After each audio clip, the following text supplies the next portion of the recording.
Beautiful people, it's me, Pamela, on my YouTube. Cho, no, what's the tea? Siyahlazia. You know, guys, the cleanup in Johannesburg, oh my gosh, like, cleaning you can even walk free. Before, I'm just like, what's going on, guys, in our country? We don't have a problem with people. Just you can't be in the streets. It's like so crazy. Why don't you just open a shop? Yeah, I know, guys. That's just my thing. I'm not even having a problem with anyone. I'm just saying it's illegal or not. Hamba nje yekini. Akuhambe nje yekini uyoshaya umoya. Uzobuya ubuye like how the premier said it, in KZN. And he was just like, hambe yekini, uzobuya ubuye masunamaphepha. Mina ngithi noma unawo amaphepha. Hambe yekini. Hambe yekini. Uyophumula kancane. Please, you need to be in your country. How come thina sila? Wake wezwa nje kuthiwa ama-South Africans ahlele eRwanda, for example, the cleanest country. Ngihlezi ngibuza the same question ngithi, wake wezwa? Ngeke guys, banesitolo in town. Can't be serious. Somalians have taken over the town. And the Ethiopians, I'm just like, they even have their little mini town. Yazas go in New York. Try no, it's a Chinatown. Not last night. Chinatown. See, na name Somalian town. I'm just like, ganjan guys. Ethiopian town. Okay, guys, that is like so crazy. Oh my god. Like ganjan. Hambi wabuka la plus igubo, literally. Like how sifika safika kanjani. Now we need to control it. It's a lot. It's everywhere. Ngapha ungizwe bamhlisela indla usazi ukuthi ubani ubani. Uyayibona leyo nto le.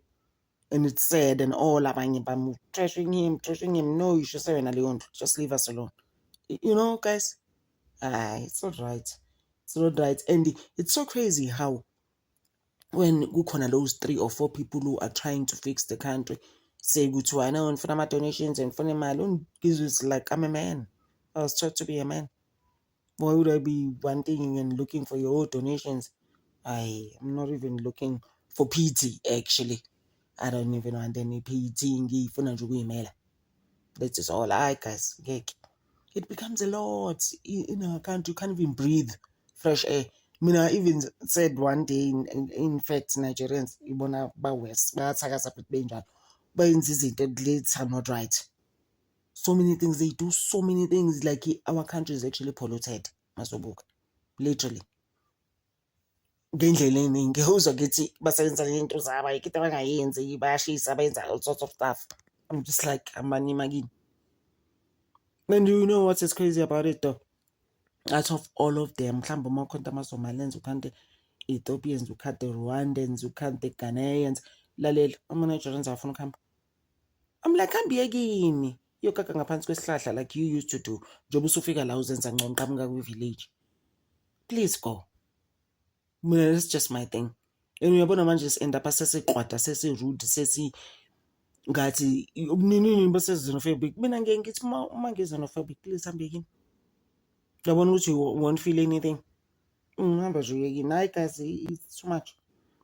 That we've been trying to sugarcoat it, bandla sibazwela sithi, but guys, thina la South Africa abantu bangaphandle, they're about 5.5 million. Kanjani guys? Sibangaki thina for ukuthi wena unginini ngabo? That's half of us. In a way, actually ngivele na-add-a nensaba 15 million. Kanjani? How? Okay guys, abantu abayemakubo, literally. They're at small streets. I haven't been in any case in years. But my thing is that there's illegal structures. They were taking them out. They're like, sugan, namazenke in. Why guys no tire like ufagile lapha uyaqhuma. Like some other guy, some Nigerian guy, to this day abamazi ukuthi because he was putting illegal structures there in Pretoria. But it's the second time basis uyazifaka back. But maybe they were like, no, we're waiting for him today to come. He never came. He will never come. And chances are he's illegal. So I want to go to Kansan. Hi guys, I mean, the people can tell you how nice I am. And especially when it comes to abantu bangaphandle. But I just feel good that sometimes they take advantage. They are a bit much. Yeah. At small streets. This is the current situation right now. As you can see, there are structures in the middle of in the middle of a walkway where people are walking, and these structures are not supposed to be here. And it's very obvious that a lot of people that are operating here are doing illegal things, or a lot of them are documented. They don't have the correct papers for them to operate. These structures in the middle of the way where people are walking, they're not supposed to be here. This is what we call encroachment. They are not supposed to be here. This is a walkway where people are supposed to be walking. Can you see? A lot of these people, they've been standing outside, they're not opening their shops. We need Home Affairs here. We need Home Affairs. It's crucial for Home Affairs to come here. Because what we have witnessed this morning, it's a lot of illegal things taking place. People doing as they please, not following the laws of the city, not adhering to the bylaws of the city. This is the current situation now at Small Street. The owners of the shop are not opening their shops. They're not telling us why they are not opening. So the city is going to demolish these structures because they are illegal structures. They're not supposed to be here. They are illegal structures. They are not supposed to be here.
By popular demand, got the TLP on site, doing the offloading.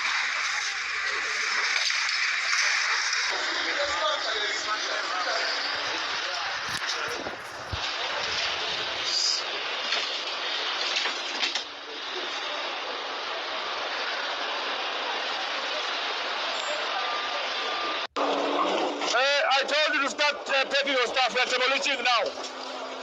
They are going to demolish. You're going to demolish. I told you to start taking your stuff, and you have not done it. I warned you to remove your stuff, and you have not done it. We are demolishing now, like I told you. We are not playing games here. We are working. You can't have a town and still looking like this.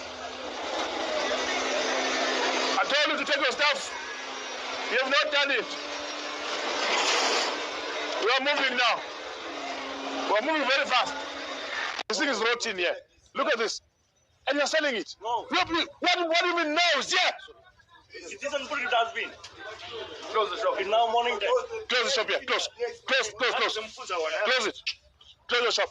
Yeah, this one put it has been. Close your shop. Close it. Yeah. Close it.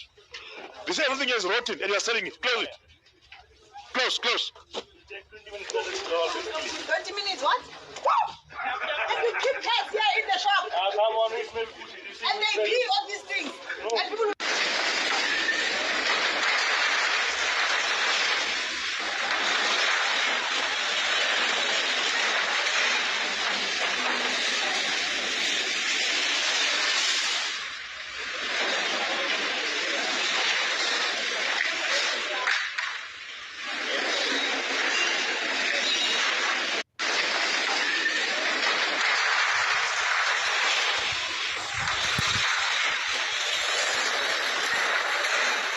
anobuthi elama Coca-Cola enziwayo kubulawa thina ngoba ngeke sikwazi ukuyidla thina abadala ihunga ake basishayisa ngomoya kodwa mina ngiyayiphikisa le yokuthi umuntu ongenalo iphepha akagudluka.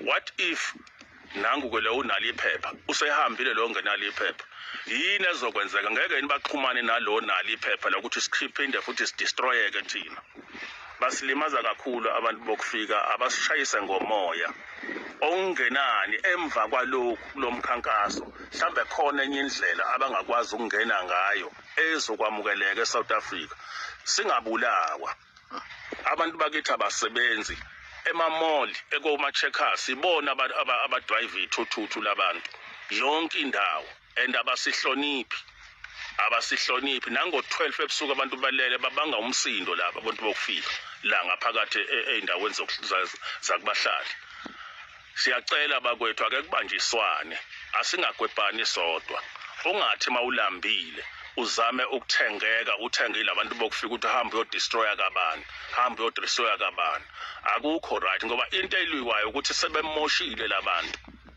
sebemoshe kakhulu ngibukile ivideo bekwenzakalana eZimbabwe amantombazana akithi eshawa enqunwe ehudulwa phansi ekukhahlelwa kodwa thina maZulu asikuboni konke lokho ayike sibuyisane imiqondo yethu bakwethu singathathi ngendlala ake singathathi ngendlala kodwa baba umubuka lana mhlambe njengoba usufikile wabuka ubone kanjani mhlambe nawe ukuthi umlilo mhlambe kwenzeke kanjani nawe umusurround nje mhlambe ubheka egcekeni mhlambe umubuka nje ukuthi mhlambe umlilo nawe mhlambe kwenzeke kanjani mhlambe ucabanga cha mangibuka lapha zoso la into yamabomu le umentshisi nje ofakiwe ngabomu endlini akuwona umlilo oqhamuka ethafeni nje bakade kunomoya ongaka into yamabomu nje umuntu olambileyo le obuyele wazodestroya la ekhaya ofaka umentshisi direct endlini wase uyawukheleka zonke izinto zakamchunu hayi ukuthi umentshisi nje oqhamuke ngephutha ethafeni la kuyabonakala ithafa lelo sekulangabu lotshane beliqhamuka endlini obese kuphuma ligijima liyogabhathekela phansi lokhu kodwa hayi ukuthi umlilo oqhamuke ngaphandle injalo siyabonga ndonami sibonge mfowethu kodwa nje abantu azama ukuhloniphana madoda le march ethu sonke sihlukumezeke sonke inhlonipho efunakalayo kodwa asisho ukuthi kubantu bakithi manje njengoba sekwenzeke kanje nalamantombazana ade shawa lapha eZimbabwe sekufanele ihlome cha thina sambeni ngale ndlela esihamba ngayo singashaya umuntu abantu uyashaya umhlaka-30 sebeyithathile zonke izinto zabo izipaza nalabantu abasebenza khona luzokwenziwa phela uhlelo ngeke nihluleke nibe u3 nibe u4 nivule nasi isipaza izingane zikwazi ukuyothenga isinkwa njengendlela ekuvele kwenzeka ngakhona sihloniphana kuphela asikine nisizwe Sakholini basiqhubekana lo mkhankaso okuzama ukuthi silungise izwe khona ukuthi abo belongiphoqa ukuthi ngibe seGoli mangabe ke ngithi nje ngikhona kufanele umakoti ke wami omncane uyena ohlala lawo lo muzi uhlala abantu full time umakoti uSibali ingane yami bese kuzoba uanti obheka ingane mangabe umakoti engekho ubese Cape Town ke ngokusebenza ngoba umculi umamthimkhulu ohlala la waziwa ukuthi uFlorida kodwa ke uthe mayengithinta wayese esho ukuthi engathi uyabheda lapha ngase ngifonela mina ke udadewabo kamakoti la ukuthi kwezakalani wathi ayi kufika abantu nje abathathu bangibuza emveni kwalokho base beyahamba kwaqhubeka nje isikhashana nabona sekushunqa kodwa bathi baqale kushunqa kwayo ngoba behlalele bezingane bayingane nje wathathu nje yabo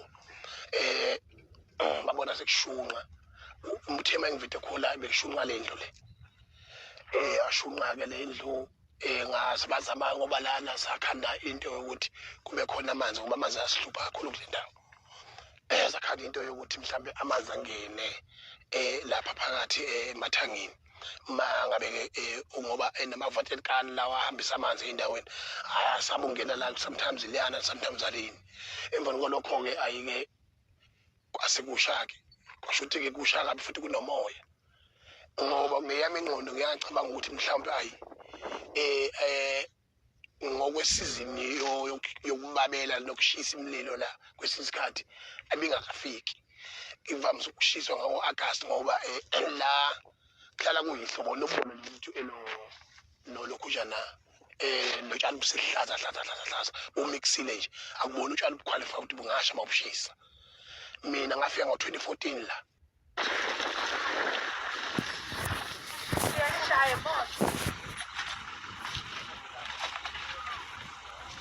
ngiyazi ukuthi kuyenzeka ukuthi abantu bekuthathela inqumo ngoba kufanele ukuthi ngifile mina makuka nje bekuthathela inqumo becabanga ukuthi into engasiza yini basuke bengarong abanye babo kodwa indlela yokwenza suke i-wrong selokhu ngazalwa mina ngaze ngicele donation beniyoze ngifuthi ngathi ngicele donation ngisithu sakithi leyo nto leyo ayivumelekile ukuthi ungayenza mawumuntu abantu abakwazi ukuyihlanganela ngendlela abayihlanganela ngayo futhi okwesibili mina langokwesigaba engikusona nginabafowethu mina ngikwazi ukukhuluma nabo mangabe khona la ngixele khona ebangilekelele futhi nginabantu engikwazi futhi nami abangifonele basho ukuthi awu sicela ukuthi silekelele ngokuthi ukhulume nami direct kunoma kube khona abantu abenza ama-poster abafaka ama-account yonke le nto leyo i-propaganda i-fake news futhi okwesibili ayemukelekile la emzini kababa ayemukelekile kumina uqobo ngoba sekunama-scammers amaningi kakhulu kulelizwe makwehle isimo esinjengalesi ngiyazi ukuthi mina kunezitha ezigiyayo ezijabulela ukuthi mina ngehlelwe lento engehlele ngokosiko lwakithi kwaZulu kumele mina ngisukume njengendoda lokho uma bekuthenga umphefumulo wami ukusha komuzi kababa kanje kulungile kodwa ukuthi ngizoma ngingalwi ngizoqhubeka futhi ngilwe kodwa la mfanele ngisukume ngibheke ukuthi yini edala inkinga emsamo ulako lingaka ngoba umlilo uyibhadi ngisho uphuphile angiphathi basukela egcekeni ngakho-ke lokho kweceke kufanele ngikulungise futhi ayikho indoda engangami eganiwe enabafazi abaningi kangaka engavuka ekuseni layitha umuzi iy'ngane zamayile esikoleni ukushiya yonke into waze washa ngisho amapasi ey'ngane laba ama-ID nayo yonke into nama-assignment ey'ngane nayo yonke leyo nto leyo emveni kwalokho abantu bayapoliticize yonke lento this is not politics kwamanje mina futhi abangikhuluma ngoba ngifana nesidumbu noma mina ngifelwe njengoba kunjena nje kodwa ngiyazama nami ukuba strong labantu abathatha bangenela uma ukuthi bona bashisile la ngithi mina sebeyiphosele kodwa futhi engeke ngithi abantu bokufika never I would never say that ngoba la sablose focus nakanjani sizolimala cela wonke umuntu othukuthele in my name in the name of ukuthi mhlambe abantu bokufika benze lento ehlisa umoya ahlale phansi anganyizilutho lobugebengu nokuqhophololo lokubona uphakela yami bashaya endleleni sibashaya lapha sibaqoqa esihamba nabo ngoba abanye bathola ithuba lokweba esikhundleni sokuqondisa isimo ebesisuke sihamba ngaso namanje ngiyacela ngani zakwethu ukuthi ngesiqonde nje sizile engisehlele esingehlele siqhubeke nempi yokuxosha amakwelekwele angekho emthethweni bese siyibuka lento ukuthi mhlawumbe ngabe ifika phi isukaphi sidedele umthetho udlala indawo yawo ngiyabonga